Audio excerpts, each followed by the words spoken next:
Across Europe, thousands of children are being forced onto the streets to beg and steal.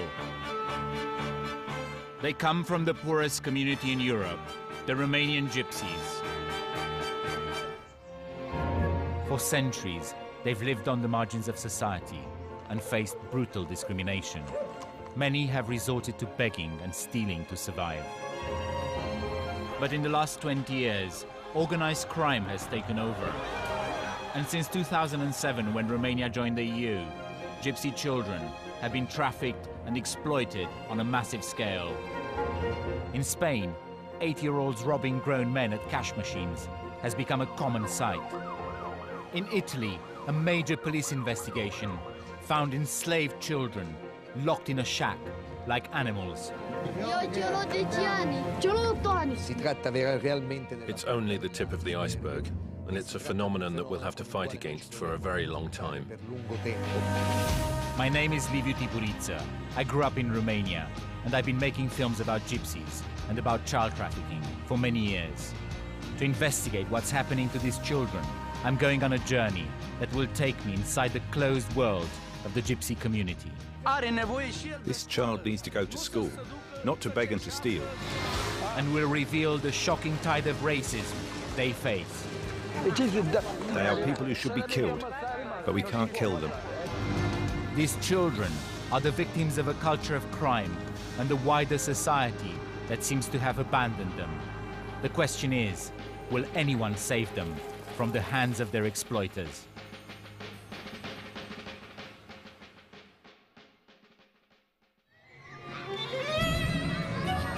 It's the week before Christmas in Madrid. For the Spanish children, it's a time of great joy and anticipation. But it's not all tinsel and presents. I'm here because I've heard there are many gypsy children from Romania in this city, working as thieves. Wandering about the center of town, I see gypsy beggars and buskers. But there's something more sinister going on here. As I head back to my hotel, I see a girl hanging around the cash machine. She's no older than 13. At first sight, she appears to be begging, but actually, she's watching customers as they enter their PIN and approaches them as they're about to withdraw money.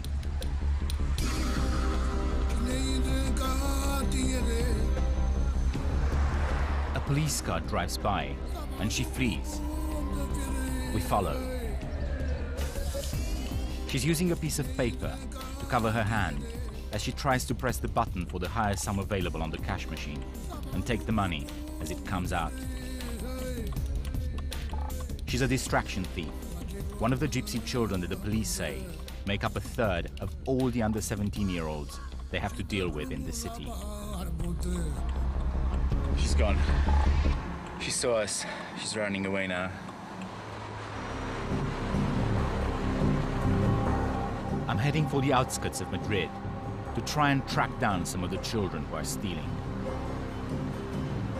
One of my gypsy contacts has tipped me off that they might be living in a camp south of the city. Nestling between two motorways and an open-cast mine, this gypsy camp is one of Spain's largest. They live in plywood shacks.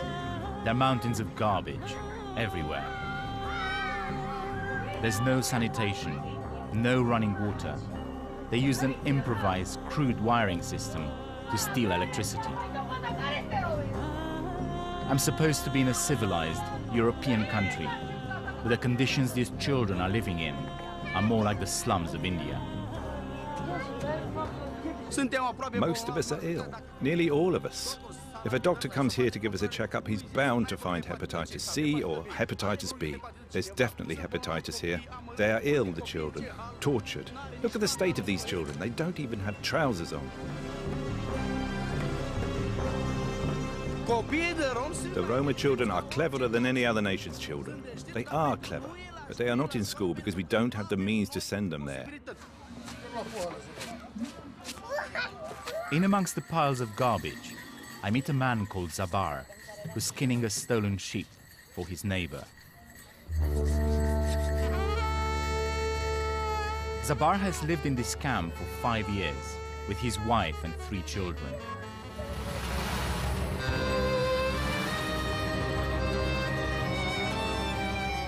Leaving his share of the cutlets out to dry, Zabar takes me to the top of the hill to tell me about life in the camp.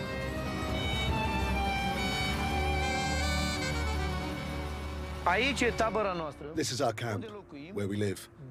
242 families. Everybody came here to make money, but it's not clear how.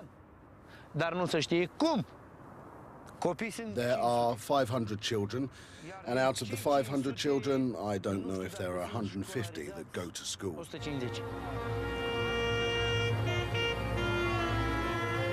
As we head back towards the camp, Zabar opens up about how his 2 teenage nephews are making a living.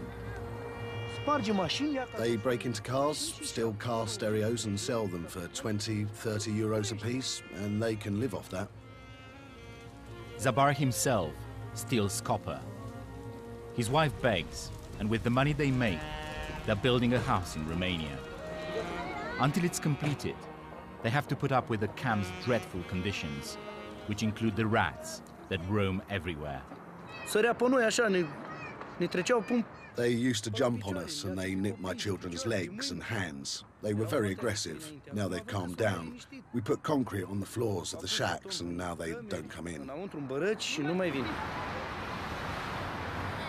It's nearly 10 p.m. and a group of children are returning from the city. There are 3 girls and 2 boys, all under the age of 14. Zabar knows them. Ai văzut toți copiii ăia care vin? Ăia vin toți de la furat. Serios? Da. Ăia fac bani, ăia. Și fac bani? Chiar fac bani? Păi fac dacă fură cu japca, cum să nu facă bani?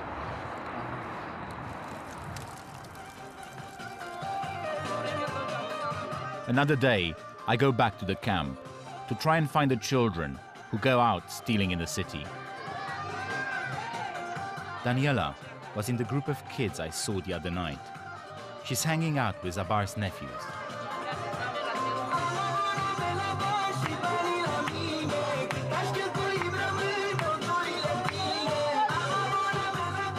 I take a chance and approach her.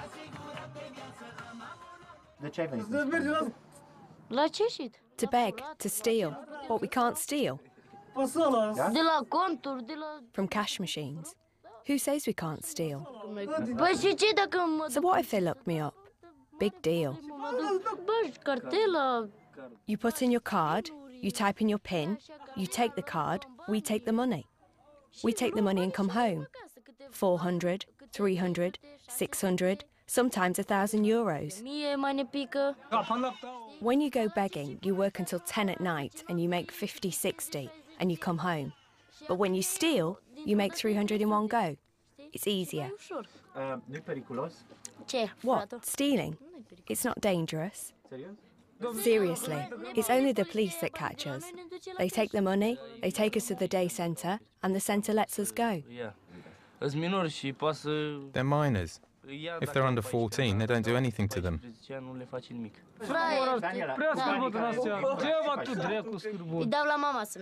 I give it to my mother so we can build a house in Romania. But I hide some of it for myself. I give her 150 and I keep 150. Suddenly, an argument breaks out, and they turn against me.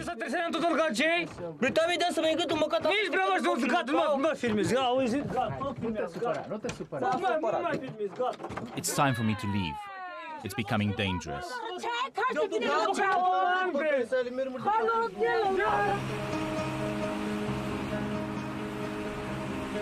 Next morning, I return to the camp. I want to follow the children into town and see if what Daniela told me is true. The only link between the camp and the city is the bus number 339.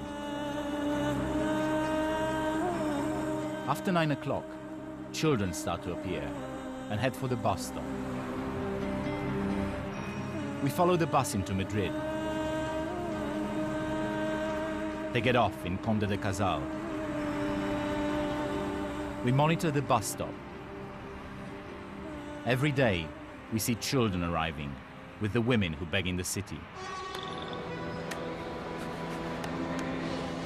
One day, I see a girl who lives in the camp, wandering by herself in the center of Madrid. She looks about 13. I watch as she targets a woman at the cash machine and nearly succeeds in stealing her money. It takes 4 passers-by to stop her. Chica quería robar. Me ha puesto 500 euros para sacar. The girl steals a scarf right in front of me and disguises herself. Then she hangs around a number of cash machines, ready to pounce. A security guard from the bank calls the police.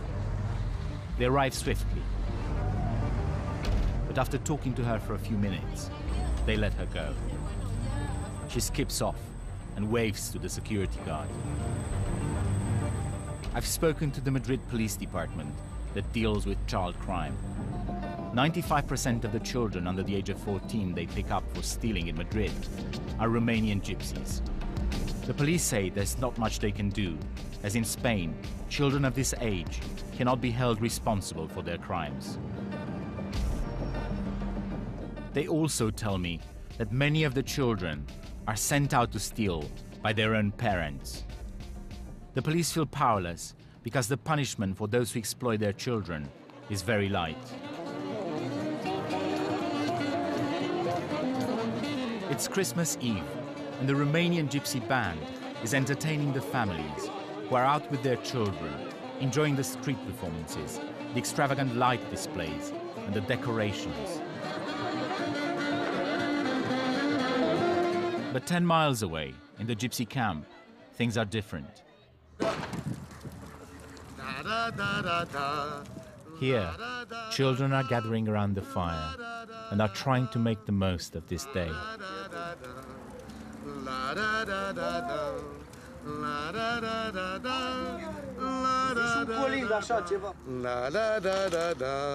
A man is trying to set up an aerial to get Romanian TV channels and beat the homesick Christmas blues. When he finishes, the man, who's called Nae, joins Zabar and his son, who are watching a wedding party that is taking place on a hill on the other side of the camp. Muzica, audia, patra, la ușă. Aud.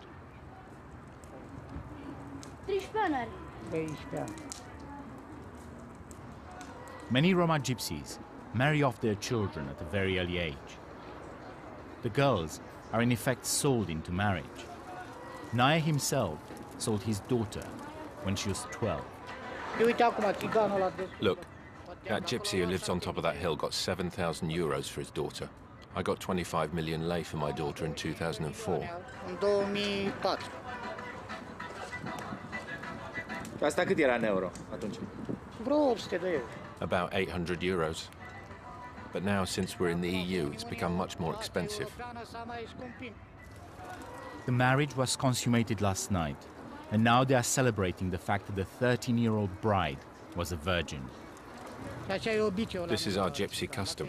If she's untouched, if she's a virgin, she's valuable. But the reason the bride fetched such a high price was not only her virginity. She steals. She follows the Spanish who withdraw 700,000–800,000 euros. She robs them and she runs. Yes, at 13. If she wasn't a valuable thief, they wouldn't have even paid 1,000 euros for her. 7,000 euros. In 2 weeks maximum, they'll get it back. At this point, I try to film the wedding, but I'm told that I can't. Marrying off their underage children is illegal in Spain, and they could go to jail.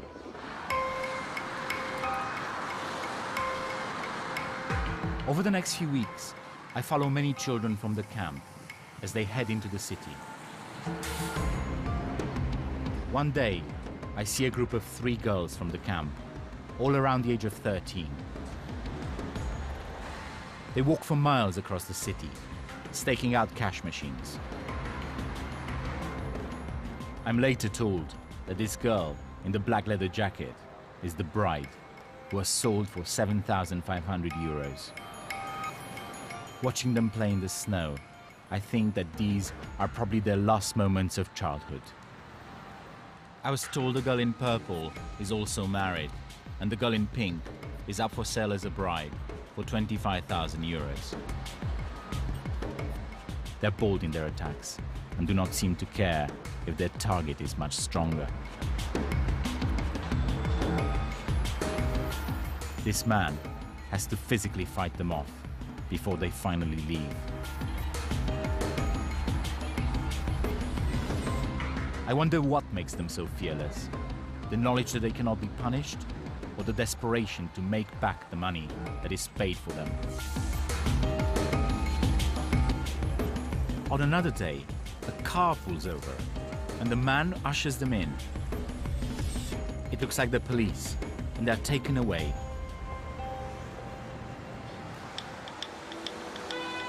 Once the police identify the kids they pick up on the streets, they take them to this center. The role of this place is to assess the family situation of each child. If their family is deemed responsible, they're called to collect them. But I've been told that sometimes the kids are handed back to the very adults who sent them out to steal. So we decide to stake out the place to see who picks the children up. Soon, we see 3 children being released, but they're on their own. No one's collected them. One of them is the girl who stole a scarf in the center of Madrid. They head for the tube. They go into the underground station, but guards with dogs force them out. They seem lost, and we follow them as they continue to walk for miles, until eventually they catch the bus back to the rat-infested camp. I asked these people for an interview a few weeks ago, and they finally agreed to it. I really wanted to talk to the staff who work directly with the gypsy children. Unfortunately, that's not possible. However, I'm meeting the head of the Madrid Institute for Children and Family. I really want to find out from her, what are they doing for these children? Can you release these children from this center if they're not picked up by an adult? No. No. Here we don't leave the door open for them to go. We wait for an adult to come because we are talking about minors. On 2 other occasions, I saw young children being let out from the center and returning home on their own. Since the interview, Ms. Martin has said that in fact they can't stop the kids from coming and going as they please, as it's an open center, not a jail. I'm concerned about the Spanish authorities allowing underage children to wander the streets at night. But what worries me even more is the prospect of them handing back the children to those who may exploit them. Is it a good idea to return these children to the families that exploit them? We never return a child to a family unless we have all the guarantees that the family is going to take care of the minor. How do you make sure that the family doesn't exploit the child? It's not a job we do from here. It's the job of the police and the judges to check. We ask for information from the social services to have guarantees that the family has the necessary means of survival, that they have jobs, a home, and of course we check if the child is at school, receiving his education like all other children in Spain.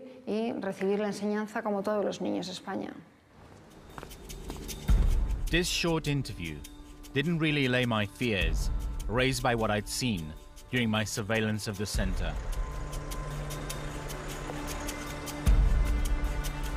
One night, I watch as 3 young children, all around the age of 10, are released.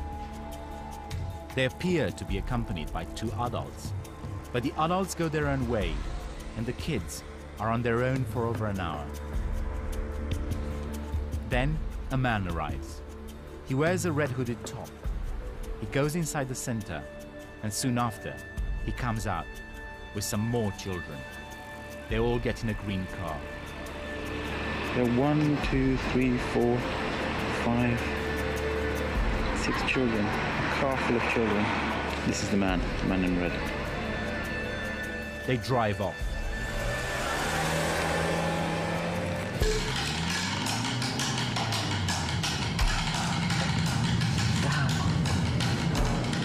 God, this is bad luck. Is it them? No. We're just following them. We're trying to find them.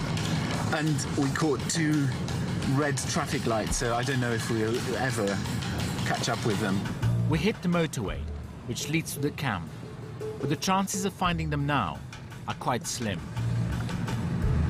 here they are. Oh, they are there. On the left, on the left. Oh, there they are. Yeah. That's the car. We found them. Thank God for the traffic. We think they might be going to the camp, but we're not sure. Let's see.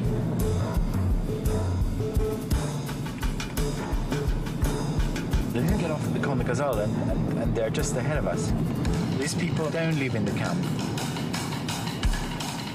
They're turning right. They're turning right. Getting out of the car. There they are. All the kids.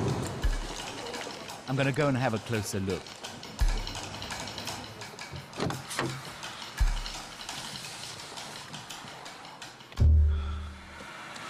These guys don't live in a camp. They live in a block of flats over there. Over the next few days, we stake out the block of flats. Every morning, a woman checks to see if the coast is clear. Then, 4 young boys leave the building and take the tube. One day, we follow them into town. They split up into pairs. We watch as one of the pairs target a cash machine. One of the boys looks about 12, the other one as young as 8. They try to rob an elderly customer. These boys are aggressive. They don't stop until passers-by intervene. When I see them acting like this, my first reaction is anger. But then, I remember that they are just young children. A few minutes later, they are at it again. The older boy pushes the younger one towards the customer, but the man, who's twice their size, pushes him back. They give up. These children are under enormous pressure to make money. They're gutsy and daring, and they're ready to take on and defy even strong young men. When passers-by approach, they pretend to beg. This is well rehearsed, and they're probably trained to act like this. As I watch them asleep on the tube, I ask myself, who are the adults forcing these kids into a life of crime? No one here in Madrid seems to be investigating.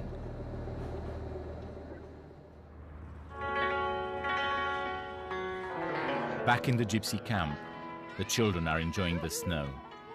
As they play, many other kids from this camp are on the streets of the city, robbing and stealing. What is to blame for their lost childhood?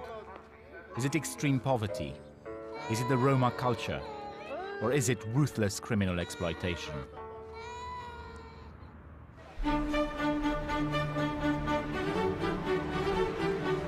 It's a new year, and the city is holding the traditional Three Kings parade for the Spanish children. Looking at their joyous faces, I can't help thinking about the gypsy children and how the city's authorities are failing them. Why are they being handed back to those who are at best neglecting them and at worst severely exploiting them? Queridos padres, queridos abuelos, seguid ayudando a vuestros niños a creer que hay ilusiones maravillosas que vale la pena vivir y que nos hacen ser mejores personas. Feliz Noche de Reyes a todos. Muchas gracias.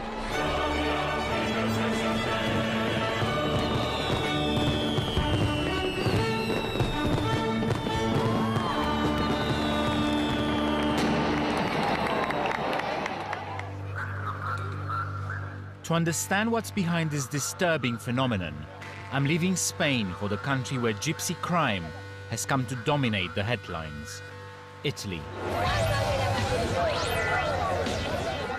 Here, the right-wing government recently declared a gypsy emergency, giving police powers to the army in major cities and strengthening the immigration rules. And several gypsy camps have been attacked by local residents, some being burnt to the ground. I've come to Milan to meet the policeman who's been investigating crime in the gypsy community. If I come to Italy and I try to live in Italy, I have to adapt to the Italian law and behave civilly, like any other citizen does. Stealing is a crime, and you can't hide behind your culture. A few months after Romania joined the European Union in 2007, the police noticed a massive upsurge in pickpocketing and theft by children around Milan's central station. So, we started an investigation that lasted 7 months. It showed the existence of a multi-pronged transnational organization that operates in different countries in Europe. The police installed surveillance cameras around the square to identify the 50 gypsy children who are operating there and those who control them. The 13-year-old boy in the red-sleeved t-shirt follows a tourist to steal her money. But the woman notices him. She's shocked. The boy feigns innocence. There are dozens of attacks like this in the central station, day in and day out. Then, obviously, we tapped the adults' phones, which they used to talk to each other. These kids were clearly controlled. They were controlled every single moment of the day. The recordings show adults cruelly exploiting vulnerable children. This man, Adrian Pascu, was one of the controllers, said to have his own army of children stealing for him. We learned that the organization could make about 400 euros per day from each kid.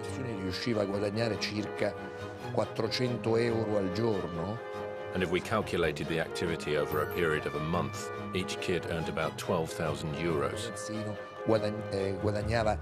Then 12,000 euros times by 50 kids. If you do the maths, you reach an astronomical amount of money.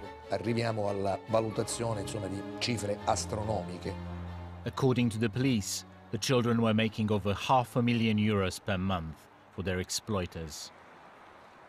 In order to establish the complex connections within the organization, it took months of hard work for Messina and his investigative team.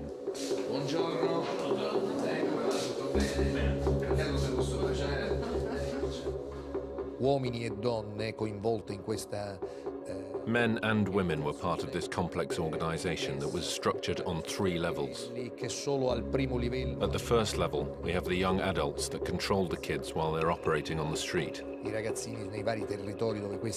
Then, at the second level, we have people whose job it is to pick up the kids.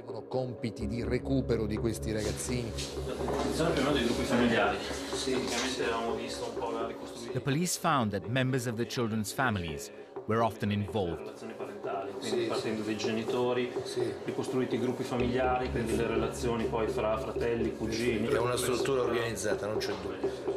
Most of the money made by the children was sent to Romania. C'era poi un terzo livello. Then the third level, the command level, the most important one, is based in Romania and consists of the bosses who decide the strategy of the organization and reinvest the money that comes from the criminal activities. The police established that the Milan part of the operation was run from an illegal camp set in a derelict farm just outside the city. On the morning of the 11th of December 2007, Messina's team got ready to move in.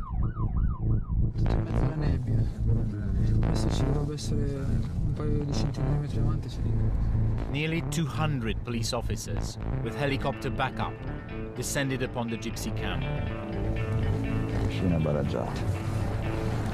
Welcome. Buongiorno. Tranquilli, è un normale controllo di polizia.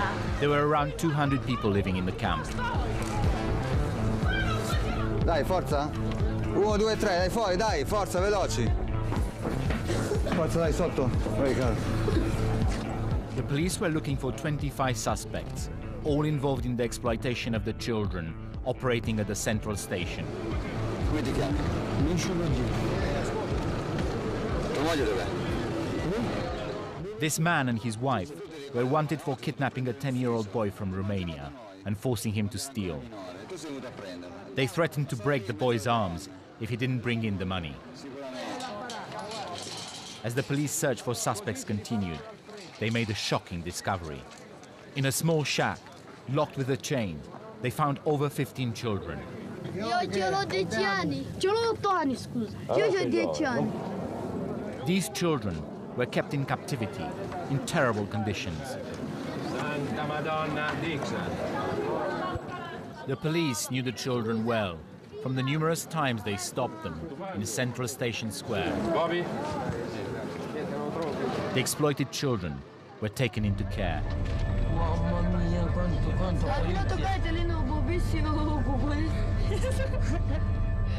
But they all escaped, apart from one who testified against his exploiters. 19 members of the organization were arrested in the camp, and 6 in Romania with the help of the local police. The trial was held in Milan. They were all found guilty for enslaving the children and given sentences between 4 and 14 years. Io sono un genitore, ho 2 figli piccoli, insomma. I am a parent. I have 2 small children. I'm a father. And frankly, to see this situation deeply shocked me. Mi ha colpito profondamente.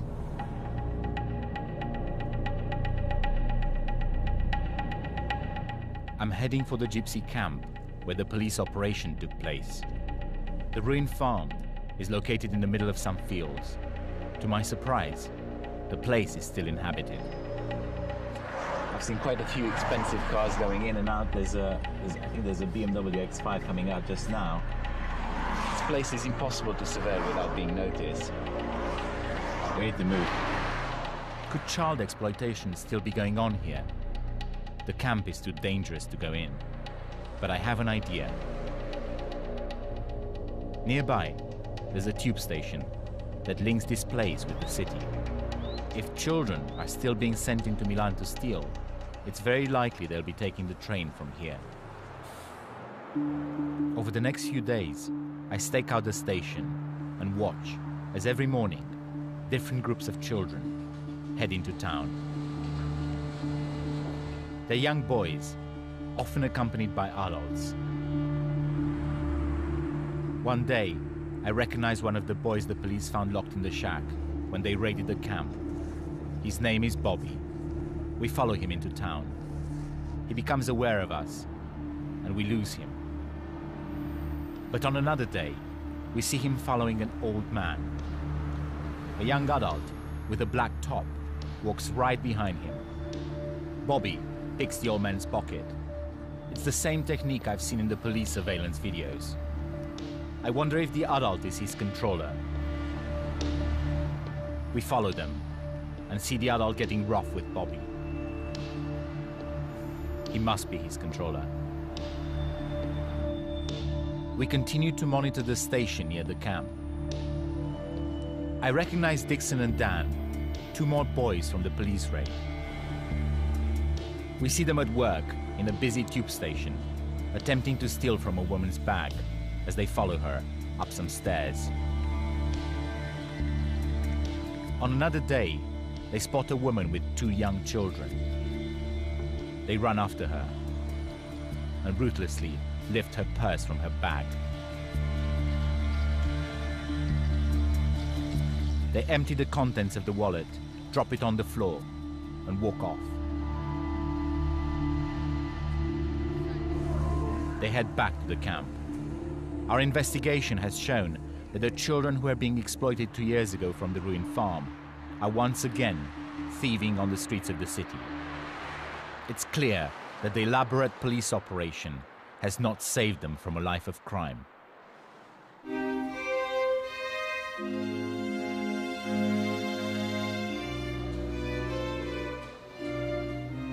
I'm meeting up with the deputy mayor of Milan, Riccardo Decorato, who has led the city's controversial crackdown on gypsy crime. A strong response would be to kick out Romania from the European Union and consider Romania outcast. Do you believe it could be done? It's impossible. Today the EU is expanding.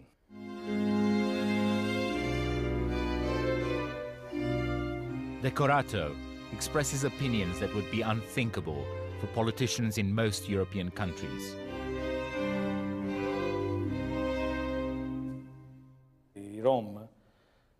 The Roma don't really know the meaning of work because we always find them in the camps.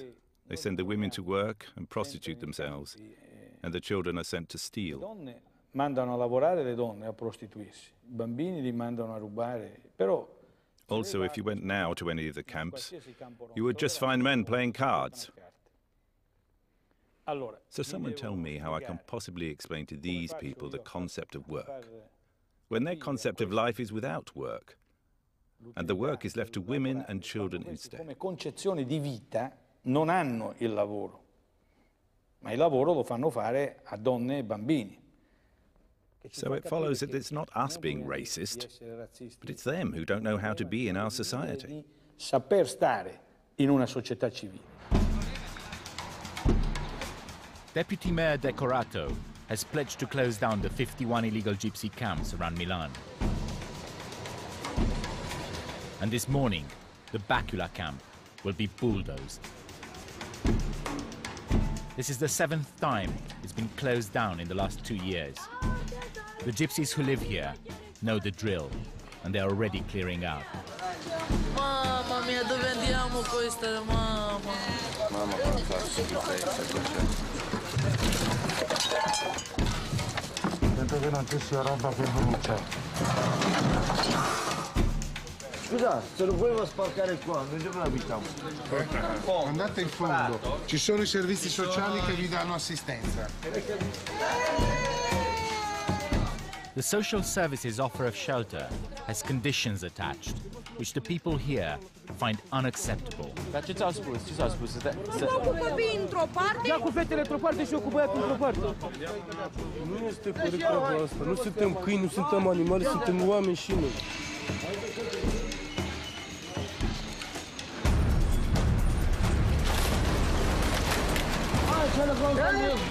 Perché sei cattivo così?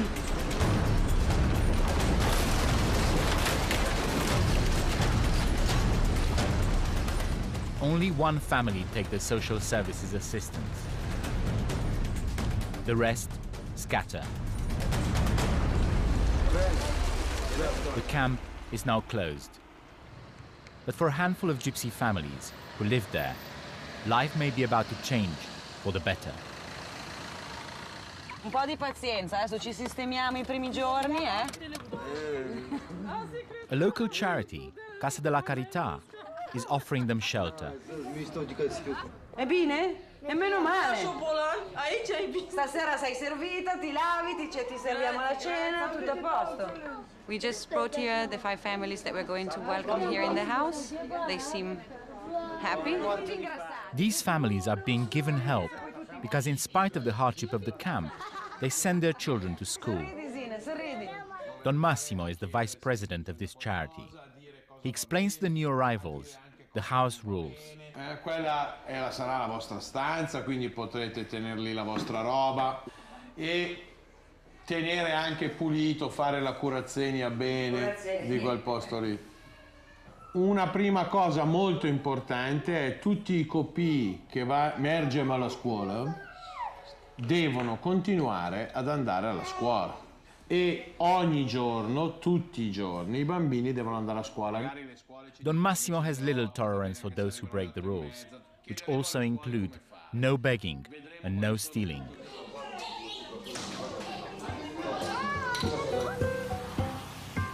That night, it rains. The new arrivals at Casa de la Carità have a roof over their head. But for all the other gypsies that were left homeless, it's going to be a bad night. A few days later, I return to the site of the camp to see if any gypsies have moved back in, as has happened several times before. All that's left are the rats. Around the corner, the local residents are having coffee and cakes. There's a heavy police presence. The gathering's been organized by Lega Nord, a popular right-wing political party. So why are you here today? To celebrate the closure of the Romani camp. And because I was pickpocketed twice. Now that they've been kicked out, I'm happy. Sure, it's safer now, but for how long? Because these people just move from 1 kilometer to the next. They are always here. The Roma, the nomads, whatever you call them. It's disgusting the way they exploit children and old people. They are people who should be killed, but we can't kill them. The gypsy issue has fueled the swing to the right in Italy. Casa della Carità believes the situation is more complex. The right wing says that Romani gypsies are just people that exploit their children and women for stealing, for begging, and maybe there is a bit of a truth in this. But the real problem is that some of the gypsies actually beg and steal because that's the only chance that they have for surviving. Buongiorno. La barba non l'abbiamo fatta stamattina, Robert. Donatella has been working with Romanian gypsies for over 4 years. The charity has developed a program which tries to integrate gypsies into Italian society. It starts with paying close attention to the needs of each individual. Generally, what they want to achieve is a job, a regular job, and a house. But not all of them can speak good Italian, can relate in a very good way, or have professional skills that they can use on the market. As well as training, Casa della Carità has a lot more to offer. There's free food and clothing, tutoring for the children, the chance to live rent-free in a little purpose-built house. They can even provide subsidized flats in the city. And they've had some successes. She's Loredana, and she's one of our youth. She's 19 years old, she'll soon be 20. And she has just started to work.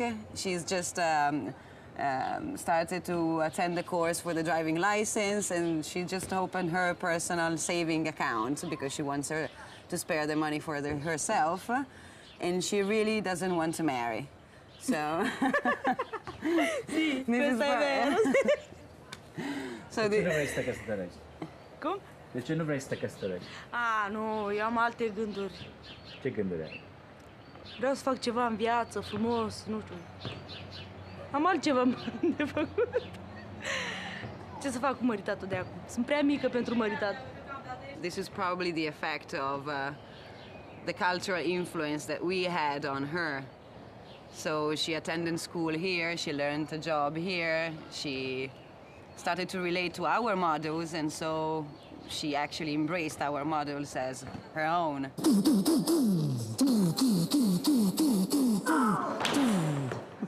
As vice president of Casa della Carità, Don Massimo is fighting a constant battle. He's under regular attack from the right wing. But there's also the question of whether their model of integration is actually destroying the gypsy culture.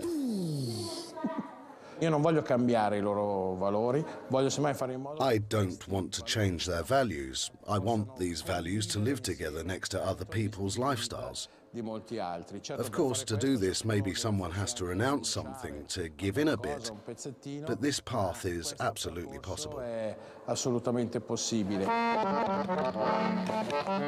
Possible it may be, but the process of integration takes time and is beset with difficulties, as many gypsies are not prepared to change and follow the charity's rules.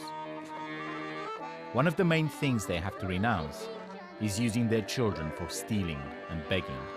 This is by no means a simple exercise. 10-year-old Irinel has just arrived here. His family used to live in the Bacula camp, and from there they send him begging. Cum te-ai simțit? Urât așa. De ce? Cerșai de la italieni erau... Adică? Să râdea de tine că ești cerșător. Irinel's 8-year-old brother, Claudiu, also goes begging. Dar tu ai fost luată la cerșit, Irinel? La cerșit, după ce am venit de la școală. Și ai făcut vreun bani? Nu știu. Tu nu știu. Dacă tu ai fost la cerșit și tu dai la bani, nu știi? Îi țineam la mama.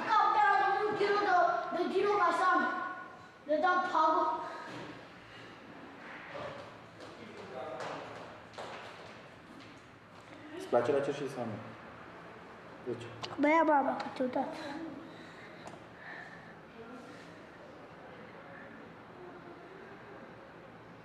De ce te ia? Nu știu.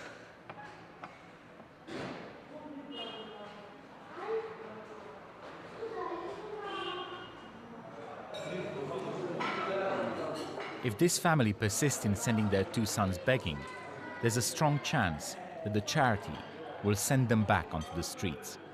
This has happened before.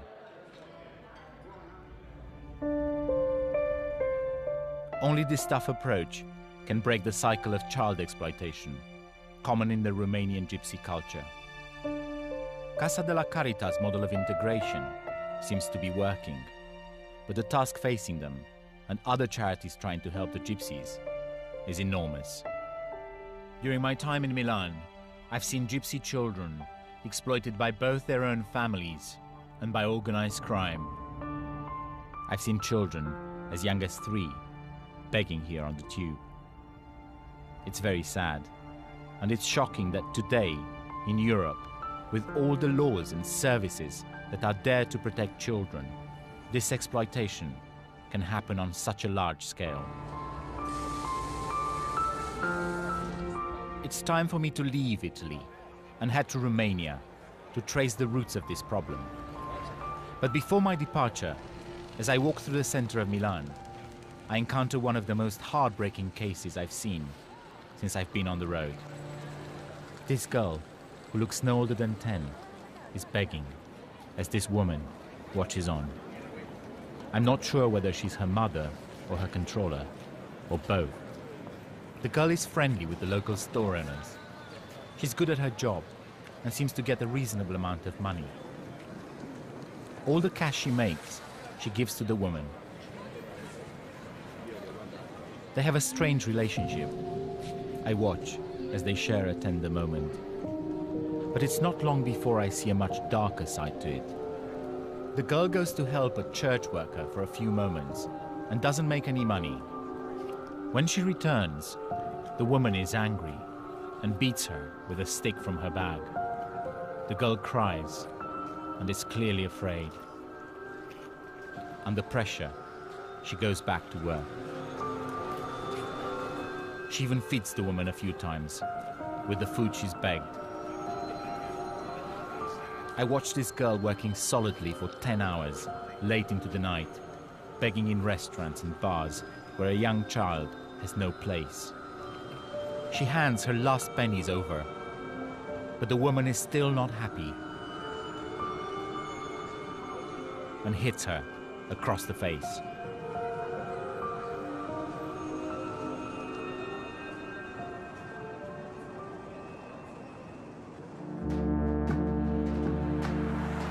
I've returned to Romania to try and find the origins of this exploitation within the gypsy community.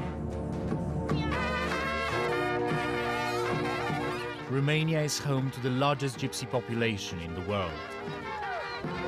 The gypsies originally came here about 1,000 years ago from northern India and have been subjected to discrimination and violence ever since.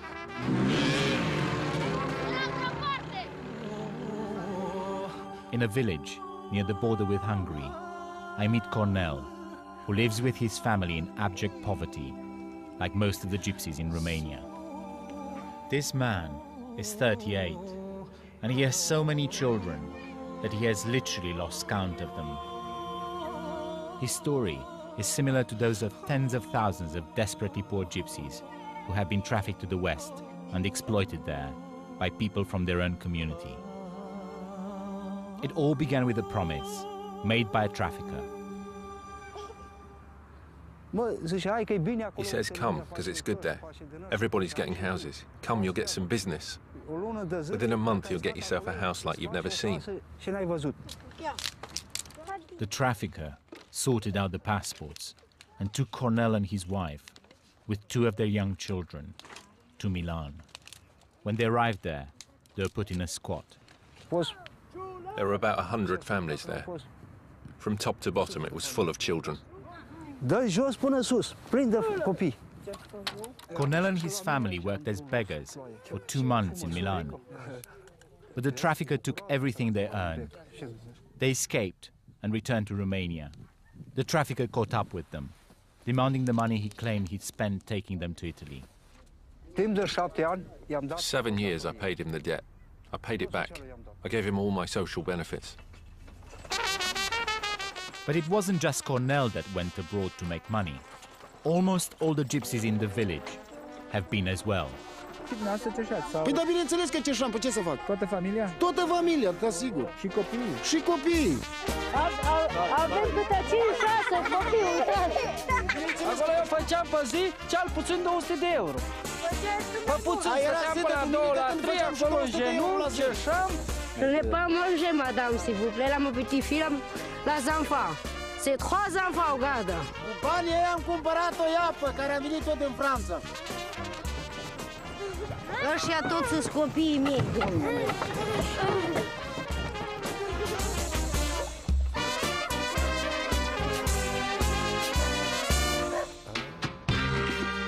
Largely excluded from mainstream society, many Romanian gypsies have resorted to criminality.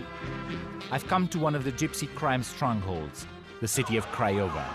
Most of those imprisoned for child enslavement as a result of the police operation in Milan come from here. This is a dangerous place. Craiova seems suffocated by the gypsy clans who control half of the city. Although it's unacceptable in a European Romania, the authorities admit that they are helpless to face this phenomenon. The internal wars between gypsy families are carried out on the streets with guns and swords. I'm here to meet up with a powerful leader of the gypsy underworld. The neighborhood where he lives is home to over 10,000 gypsies. Most of them belong to one clan, the Thieves. So we're going into this room which is specially made like a museum of photos. Here are all my relatives. That's my father, one of the greatest gypsy leaders of Craiova, and he was part of the clan of the best thieves. I'm part of this family that occupies itself with stealing. His nickname is Brilliant, and for him, stealing is a profession that has been passed on from generation to generation.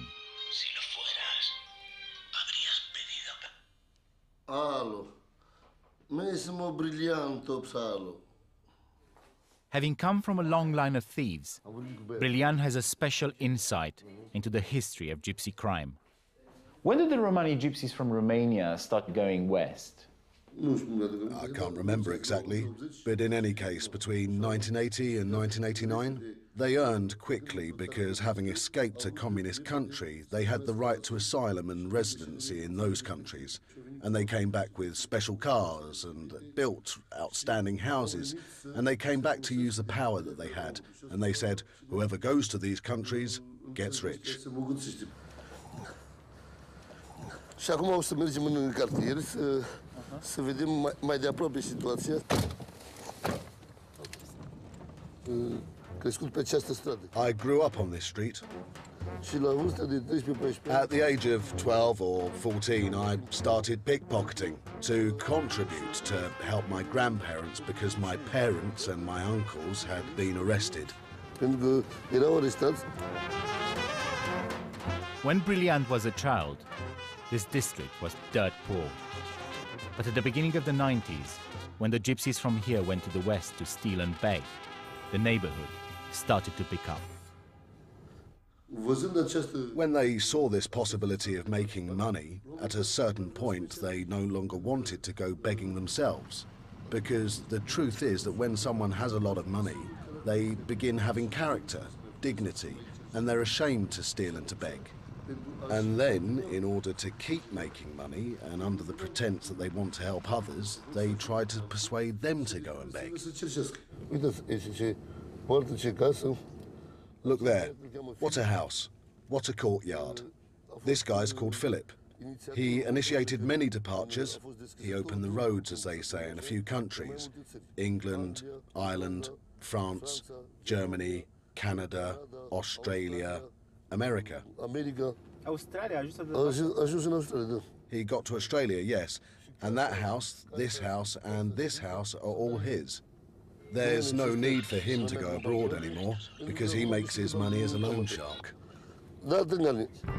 In the last 20 years, the neighborhood has flourished, and nowadays, every street here has dozens of imposing villas that Brilliant says are built from the proceeds of crime abroad.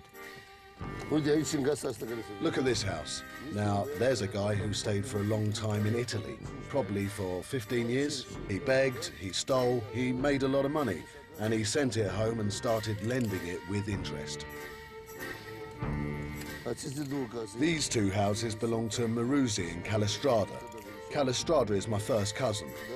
They sorted themselves out financially in England, and a large part of this fortune was made from stealing. In England, yes. Many of Brilliant's neighbors have been lifted out of poverty, but he thinks that the level of criminal greed has gone too far. He advocates a return to the old days. They stole because it was a necessity. They didn't steal to make fortunes or turn it into a business as they do nowadays. This is something that I disapprove of, and that's why I recommend that they should set a limit. They should calm down. Because the thieving, what they're doing now, is no longer a national problem. It's happening on an international scale.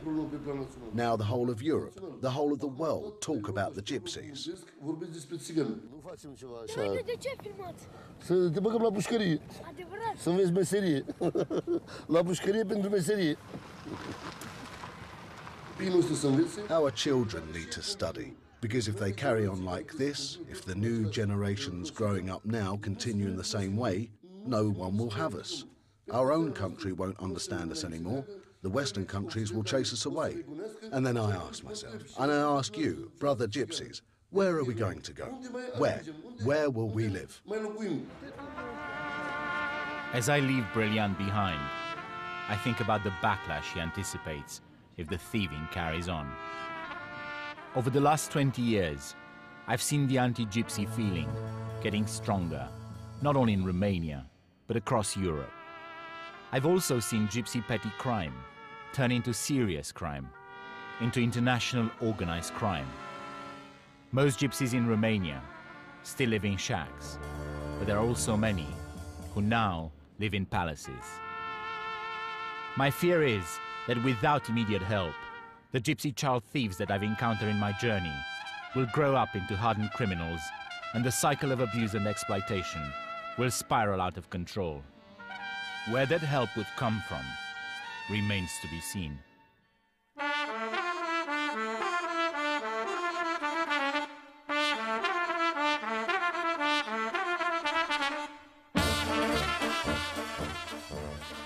BBC Two's Cooking Healthily next tonight, and on the cheap in economy gastronomy.